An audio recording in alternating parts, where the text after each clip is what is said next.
My dear Excellency, I'm going to introduce you the best car from China. Yes, okay. Just arrived yesterday night, Okay. and I brought here today. Okay. So yes, 700 cities. This one, full. Every month, I only need to spend 700 cities of fuel.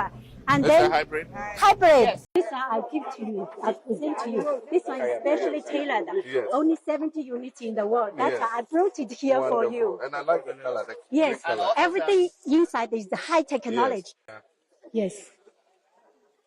Last week, Beijing made a move that could change the global balance of power in technology forever. China has officially banned foreign, basically American AI chips from use in state-funded data centers. And this will have impact across the Chinese digital architecture in the years to come. In this video, we're going to look at the rivalry between Washington and Beijing, because this decision could mark a moment that the world's digital future split into two competing systems. And for Africa, that split might very well finally open the door to a kind of technological independence. If you're interested in understanding how our digital landscape is evolving and changing, including those that control and manipulate it, then this video is for you. If you don't know me, my name is TJ. I'm Nigerian and British mixed. And on this channel, we talk about African geopolitics.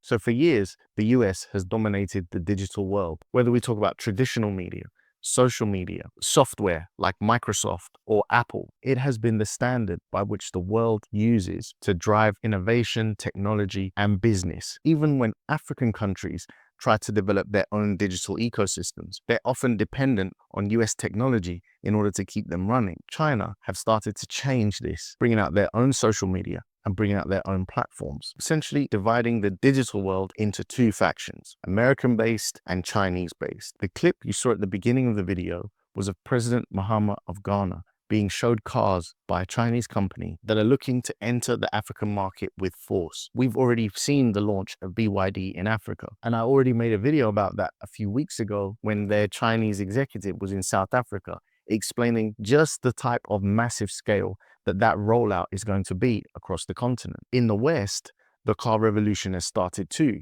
but governments have been scrambling to put heavy tariffs on Chinese cars because they're so much cheaper and so much more efficient than those made in the West. If these cars would be allowed to enter the market, it would devastate and decimate the European and American car manufacturing industry. Essentially, the West cannot compete. This is symbolized by what I call a tsunami of tech entering into the global market, and Africa is no exception. Chinese tech is here on the continent, and it's spreading throughout every aspect of daily life and business, from air conditioners to TVs, ring lights, all the small gadgets on every African high street and mall. Chinese companies now dominate production and sales across the board. By banning US chips like NVIDIA from its domestic AI infrastructure, China is forcing itself to go fully independent. And every time China has been forced to go independent in the past, it ends up building alternatives that reshape global markets. We saw this happen already with Huawei back in 2019, when the US and its allies cut off Huawei from Western markets. Many thought that would be the end of Chinese smartphone ambitions, but instead, Huawei and the Chinese manufacturers turned that challenge into a mission. They built their own ecosystem, their own internet, their own digital landscape that is now permeating throughout the global south.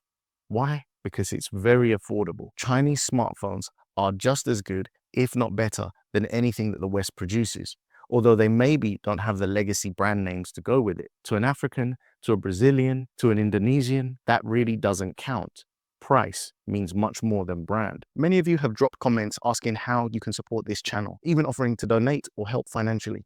Until recently, I had no way to make this possible. But now through my Substack, it's never been easier for you to lend me some support. There's a free tier where you'll get one email per week, and for just $5 a month, about the price of a nice coffee, you'll receive a daily written update from all of my content, everything I produce. I'll be engaging with those of you who join, asking your thoughts on how to serve you and the continent better. Sometimes my videos do get demonetized, and there's also a small chance, as we saw with the platform Africa stream, that a channel like this could be deplatformed. Even if the worst happens, we can regroup, rebuild, and keep pushing forward. We don't want any third party controlling this message, so with email backing us up, we can communicate directly. Thank you in advance for signing up. I look forward to connecting with you, not just on YouTube, but via email as well. The same pattern is repeating itself with cars. As Western automakers struggle with bankruptcy and rising costs, Chinese car companies are quietly taking over African showrooms. From Ghana to Kenya to South Africa and Nigeria, Chinese-made vehicles are cheaper and more luxurious. You see, China is not just competing with the West,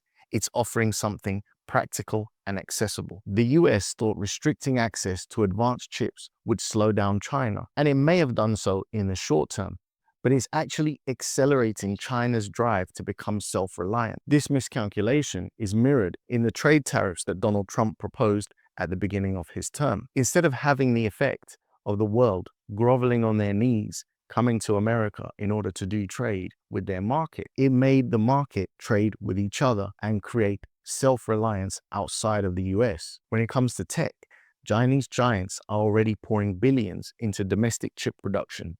And while they may not match NVIDIA today, they are catching up faster than anyone expected. And when they catch up, which they will, Africa stands to gain the most. Because China's playbook is clear. Once they master a technology, they make it affordable for the global south. If China's homegrown AI chips become cheaper and more affordable, African nations would finally be able to build their own data centers on their own AI systems and their own tech infrastructure, making the choice between American-based infrastructure or Chinese-based infrastructure. And you see, there is this concept of digital colonialism, where those that control the data, the digital landscape of a country, can control the hearts and the minds of the people. Traditionally, colonialism has only been manifest in the physical world.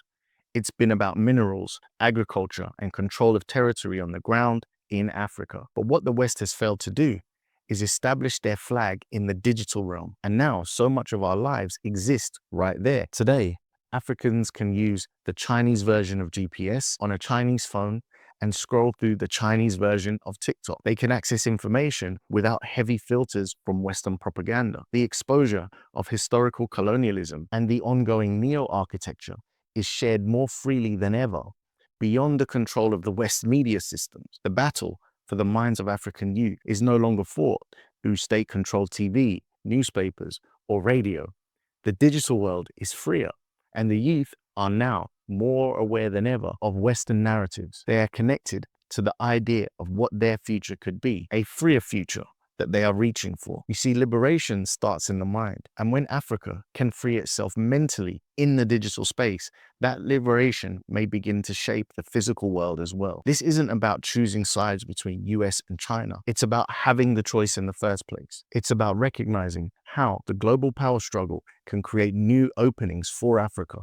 The continent has been locked out of the digital revolution for far too long, forced to import expensive technology that rarely fits local needs. But if China's drive can help independence, that very well may lead to a wave of affordable AI and digital tools that Africa could use to leapfrog entire stages of digital dependency. For the US, this is a warning sign.